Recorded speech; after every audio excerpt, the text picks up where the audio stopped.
የኃጢአተኛ ሰው ሞት እጅግ የጸና ጣሩና ስቃዩ እጅግ አስጨናቂ መልካቸውና ድምጻቸው የከፋ በሆኑ ርኩሳን መናፍስት ነፍሱ ወደ ሲኦል ስትወረወር ተመለከቱ። የጌታ መልአክ ይህ ለኃጢአተኞችና ለበደለኞች ለዘላለም ስቃይ የሚቀጡበት የእግዚአብሔርን ፍርድ የሚቀበሉበት የገሃነም እሳት የፍርድ ቦታ ነውና ተመልከታለኝ። እንዲሁም ደግሞ የጻድቅ ሰው ነፍስ በቅዱሳን መላእክት በምስጋናና በዝማሬ በመላእክት ክንፍ ታጅባ ሽቅብ ሰማያትን አቋርጣ የሰማያት መስኮት ተከፍተውላት በእግዚአብሔር ዙፋን ፊት ስትቀርብ መልአኩ አሳየኝ። ይህች ነፍስ በጽድቅና በምግባር ስለኖረች ይህ የገነት ስፍራ ለዘላለም ደስታና ሐሴት ይሆናት ዘንድ ከእግዚአብሔር የተዘጋጀላት መኖሪያ ስፍራ ነውና ይህን ተመልከታለኝ። በዛሬው ዝግጅታችን ነፍስ ከስጋ እንዴት እንደምትለይና የነፍስ ዕጣ ፈንታ ምን እንደሆነ እንነጋገራለን። ይህን ቻናል ሰብስክራይብ፣ ላይክ እና ሼር በማድረግ ቤተሰብ እንድትሆኑ እጋብዛለሁ። ሙልጌታ ስዩም ነኝ። አብራችሁን ቆዩ።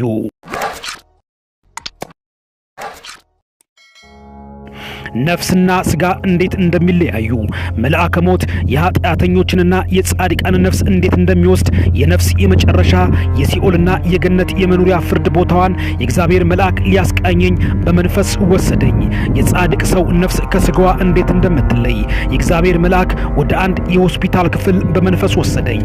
መልአከ ሞት የዚህን ሰው ነፍስ ከስጋዋ ሊለይ ተልኮ ሲመጣ ተመለከትኩ። በህመም ተኝቶ የነበረው ሰው እንቅልፍ በሚመስል ሰመመን ውስጥ በማቃሰ ሆኖ አይኖቹን እንደጨፈነ ከፊትና ከኋላ ከበውት በክንፋቸው እየቀዘፉ ነፍሱን እንዳትጨነቅ የሚያረጋጉ ቅዱሳን መላእክት የገነትን የአበባ መዓዛ ወደ አፍንጫው በማስጠጋት ነፍሱ በአበባው መዓዛ ምክንያት የደስታ መዓዛ እያሸተተች ያለ ጭንቅ ያለ ጣር ሰመመን የገባችው ነፍስ ከስጋዋ እንድትለይ ሲያደርጉ ተመለከትኩ። እኔም ወዮ ከገነት የአበባ መዓዛ ማን ባመጣልኝና እንደዚህ በሆንኩ አልኩኝ። መላእክቱ በክንፋቸው እየቀዘፉ ከማደሪያዋ ስጋዋ የተለየች ነፍስ ነጭ ሆና በመላእክት ክንፍ ታጅባ ወደ ላይ ወደ ሰማያት ስትወጣ ተመለከትኩ። አብሮኝ ይህን ራእይ የሚያሳየኝ መልአክ እንዲህ አለኝ፣ ይህች ነፍስ እግዚአብሔርን በማምለክ በምግባርና በጽድቅ ሕይወት በንጽህና ከኃጢአት ተለይታ ትኖር የነበረች ነፍስ ናት። ከሁሉ ደግሞ የክርስቶስን ስጋና ደም ከካህኑ ጽዋ የተቀበለች በደሙ የታተመች ለርስቱ የተለየች ነፍስ ናት አለኝ። እኔም ከደመናት በላይ በሰማያት ከመልአኩ ጋር አብሬ ሽቅብ እየወጣው የስጋዬንና የኃጢአቴን ክርፋት እየሸተተኝ መልአኩ እየመራኝ ከዚህች ነፍስ ጋር ሰማያትን እያቋረጥኩ መጓዝ ይዣለሁ። በመልአኩ ክንፍ ታቅፋ ሰማያትን እያቋረጠች ያለችውን ነፍስ ለመቀበል ሌሎች መላእክት ከሰማያት እየወረዱ ስራዋንና ጽድቋን የተጻፈባትን የሕይወት መጽሐፍ እንዲሁም የገነትን የአበባ መዓዛ የያዘ መልአክ እያረጋጋ በክንፎቹ እያጀባት፣ ሌላ መልአክ ደግሞ ከፊት እየቀደማት ሲሄድ፣ ሌላው ደግሞ ከኋላ እየተከተላት፣ አንዱ ከፊት አንዱ ከኋላ፣ ሌሎች ደግሞ ግራና ቀኝ በክንፋቸው እያሸበሸቡ በደመናት የተዘረጋውን የሰማያትን መንገድ በብርሃን ጸዳል የተሞላውን ጉዞ ይህች ነፍስ ሽቅብ ስትወጣ ተመለከትኩ።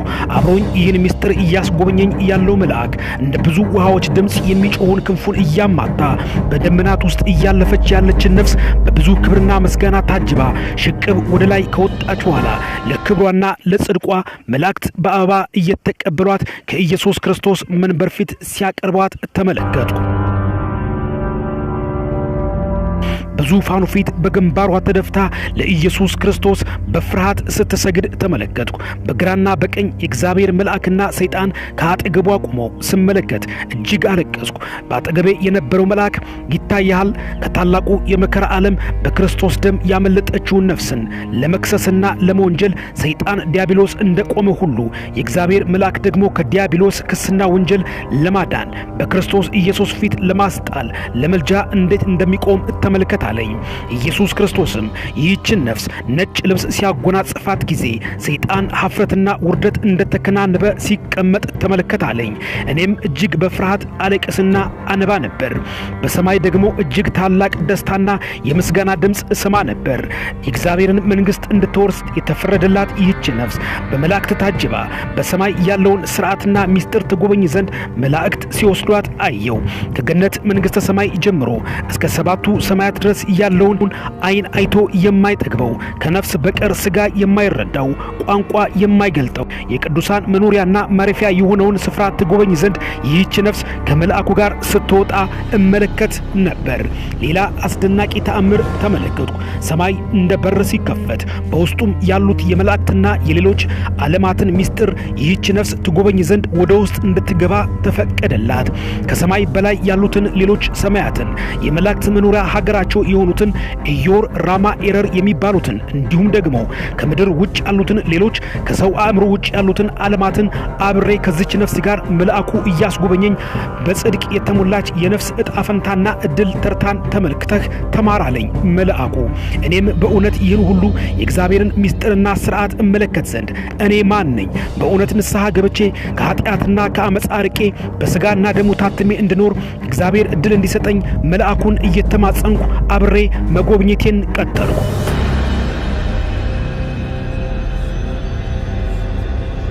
ከአንዱ ክብር ወደ ሌላ ክብር ይህች ነፍስ እየወሰዱ ሲያስጎበኟት መንግስተ ሰማይ ማለቂያ መጨረሻ በሌለው ደስታና ውበት የተሞላች ዓለም እንደሆነች መላእክት በክንፋቸው እያሸበሸቡ የሚኖሩባት እግዚአብሔርን አምነውና ታምነው በንስሐ ታጥበው በጽድቅ ሥራ ጸንተው ለቆሙ ቅዱሳን መኖሪያ ትሆን ዘንድ በእግዚአብሔር ለሰው ልጆች ደስታ ትሆን ዘንድ የተዘጋጀች እንደሆነች መልአኩ ከዚች ንጹሕ ነፍስ ጋር አብሮ በመንፈስ እየወሰደ ሲያስጎበኘኝ መልአኩ በፍጹም የንስሐ አይን ራስን ፈትሽ፣ ከኃጢአት ተመለሰህ ወደዚህ የዘላለም ደስታ ለመግባት ከዓለም እርኩሰት ተለይተህ ውጣ ሲለኝ እጅግ በጸጸት ይህች ነፍስ ከደረሰችበት ጸጋ ለመድረስ የመልአኩን ምልጃና ረዳትነት እጅግ አጥብቄ ለመንኩት። መልአኩም ለሰው ልጅ ከሞት የበለጠ እጅግ አስተማሪና ሰባኪ የለምና የዘችን የጻድቅ ሰው ነፍስ ከስጋ ለመለየትና የነፍስን ከሞት በኋላ ያለውን ሕይወት በእግዚአብሔር ፊት የፍርድ ጥያቄ እንዳላውቁ ከሞት ያልተማረ ከምን ይማራልና ሰው ከሞት እንዲማር ስበክ ለዓለምም ንገር አለኝ። እኔም ከዚህ ፍጹም ሰላም ደስታ ምስጋና ከመላበት ከሰማያዊው ርስት ምነው ባልተመለስኩ፣ ምነው በመንፈስ ሳይሆን ሞቼ በነፍስ በመጣሁ። አሁን ይህን አይቶ ሰው ኃጢአትና አመፃን ለመስራት እንዴት ይደፍራል በማለት ሞትን የተመኘሁበት በስጋ መኖር የጠላሁበት ራእይና መገለጥን በገነት መንግስተ ሰማይ እመለከት ዘንድ አጥብቄ ወደድኩ። አብሮኝ ይህን ሁሉ ምስጢር የሚያስጎበኘኝ የእግዚአብሔር መልአክ የሰው ልጅ በፍጹም ቅንነት፣ ርህራሄ፣ መልካምነት ከኖረ እንደዚች ነፍስ ይህን ያየሁንና ያላየሁን የገነት መንግስተ ሰማይን ክብር እንዲወርስ ሰው ከሞት በኋላ ያለውን ሕይወት እያሰበ እንዲኖር ይህን አጥብቀህ ስበክ አለኝ። እኔም ከዚህ የደስታ ስፍራ አትውሰደኝ ስለው ሌላ የኃጢአተኛ ሰው የነፍስ ፍርድን ደግሞ አሳይሃለሁ አለኝ። ይህ የምትመለከተው ደግሞ በኃጢአትና በበደል የኖረ ንስሐ ያልገባ ስጋና ደሙን ያልተቀበለ የንስሐ ዕድሜውን በአመፃና በስግብግብነት ጨርሶ መልአከ ሞት በድንገት መጥቶበት ነፍሱን ከስጋው ለመለየት በጣረ ሞት ውስጥ ያለ ኃጢአተኛ ሰው ነውና ተመልከተው አለኝ። መልአከ ሞት እንዲህ በዋዛ ነፍስና ስጋውን አይለየውም። እጅግ በመከራና በስቃይ ነፍሱን አስጨንቆ ይዛታል። ከላይ ወደ ታች ጦረኛው ሞት ልቡን ሰቅስቆ ይወገዋል። በረጃጅም ጥፍሮቹ ልቡንና ነፍሱን እየቧጨረ እጅግ አስጨንቆ ይዘዋል። እንዳይሞት እንዳይገላገል አድርጎ የሚያስፈራ መልኩና ድምፁ መልኩን አገርጥቶ ስቃይና ጣሩን እጅግ አብስቶ ያሰቃየዋል። ከዚህ ሁሉ ጭንቅና ጣር በኋላ መልአከ ሞት ከስቃይ ወደ ሞት ሲወስደው ነፍሱ በአፉ እንድትወጣ ያደርጋል። ከዚህ በኋላ ከስጋ የተለየችው ነፍስ እንደ ቁራ ጠቁራ የሰይጣን ጭፍሮች በሰንሰለት እየጎተቱ እየተሳለቁባትና እያጓረዷት መልአከ ሞት በጥቁረቱና በጥላው እያስጨነቃት የሰማይን መንገድ ቅዱሳን መላእክት እጅግ ርቀው በስቃይና በመከራ ሽቅብ ወደ ላይ ተወጣለች። በምድር ላይ በነበራት ሕይወት በጭካኔ በክፋት በኃጢአት ለሰይጣን የታዘዘች በመኖሯ መልአከ ሞት ሰይጣን ያሟረተባት እየተሳለቀባት ዙሪያዋን በመክበብ የኔ ነሽ በማለት ኃጢአት ያሰራት አባቷ መሆኑን በብዙ ጭንቅ አቅፎ በመወዝወዝ እየናጣት እያራገፋት ከሞት በላይ የሰማይ መንገዷን በስቃይና በጭንቅ እያበዛባት እንዴት እንደሚወስዳት ተመልከታኝ መልአኩ።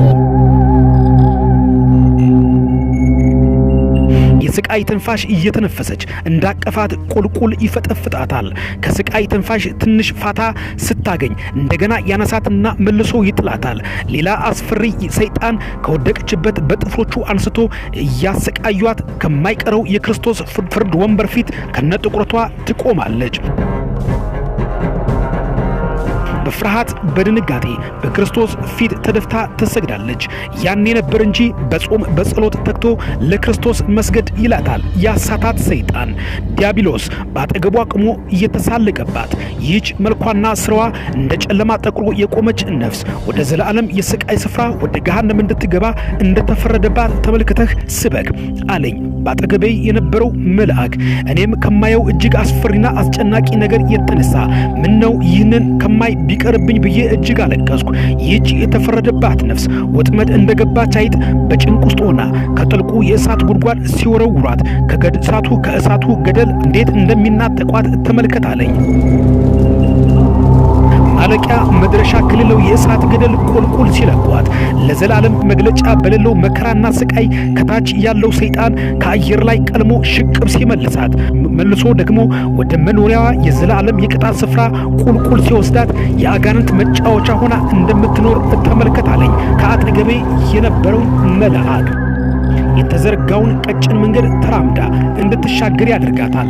ነጭ የለበሰው ጻድቅ ብቻ ሲሻገርና ከዘላለም የእሳት ሞት ሲተርፍ፣ ሌሎች ስራቸውና መልካቸው የጠቆረ ነፍሳት ግን ቁልቁል ወደ ጥልቁ የእሳት ባህር እንዴት እንደሚወድቁ አብሮኝ የነበረው መልአክ ተመልክተህ ለዓለም ይህን አስፈሪ ስፍራ አይተው ንስሐ እንዲገቡ ስበካለኝ።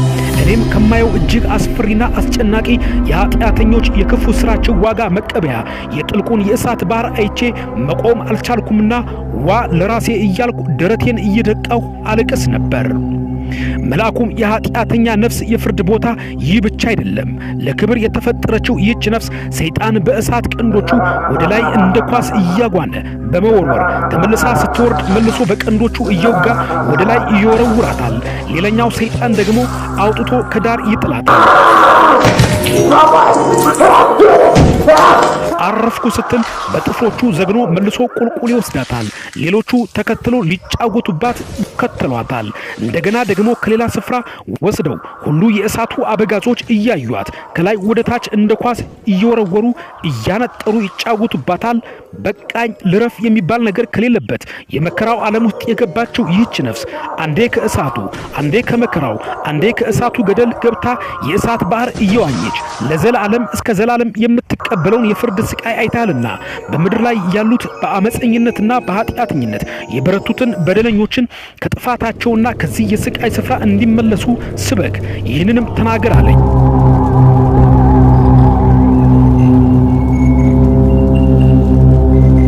ሰው ከሞት በኋላ ያለውን ሕይወት እንዲያስብ ነፍስ በክርስቶስ ፍርድ ወንበር ፊት እንደምትቆም ዕለት ዕለት እያሰበ ከኃጢአቱ ይመለሳለኝ።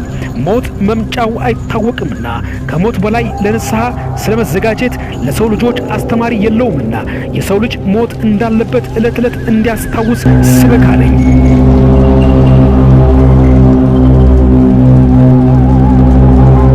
እኔም ይህን የጭንቅና አስፈሪ የእሳት ቦታና የእሳት ገደል አይቶ ሰው ከኃጢአቱ ይመለስ ንስሐ ይገባና ሥጋና ደሙን ይቀበል እግዚአብሔርን ብቻ በማመን መልካምና በጎ የጽድቅ ሥራ ብቻ በመስራት ንስሐ እንግባ እላለሁ።